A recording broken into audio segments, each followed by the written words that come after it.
काय आता?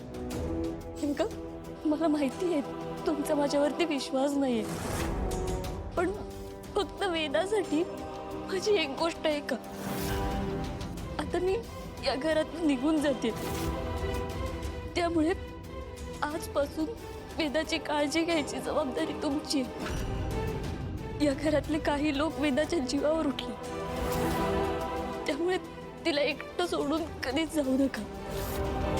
ती तुमचा रागराग करत असेल, पण तिचं खूप प्रेम आहे तुमच्यावर। वेदाला ना तुम्ही नेहमी जपा।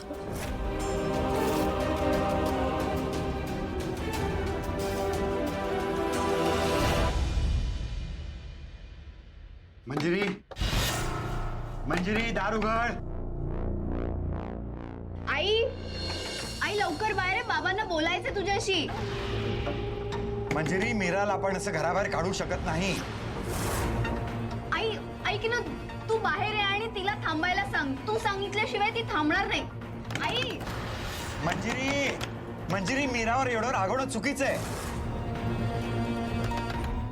मंजिरी, आई ऐकतेस ना तू? आई लवकर बाहेर ये। मंजिरी।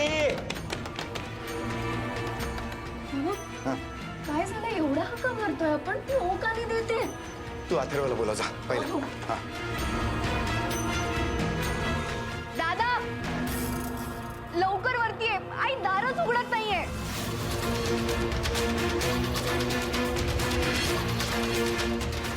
मंजिरी, दार उघड।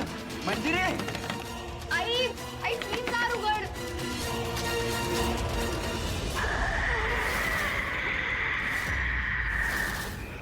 मंजिरी उठ, नाही तुझ्यावर त्या विषयाचा परिणाम होऊ देणार नाही।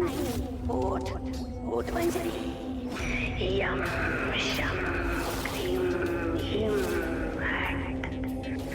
यम शम क्लीम ह्रीं फट्। यम शम क्लीम ह्रीं फट्। यम शम क्लीम ह्रीं फट्। यम शम क्लीम ह्रीं फट्। यम शम क्लीम ह्रीं फट्। आई मंजिरी। प्लीज दार उघड। काय झालं? आई दार का उघडत नाही? काय माहित दादा, आम्ही खूप प्रयत्न करतोय पण आई दारच उघडत नाहीये।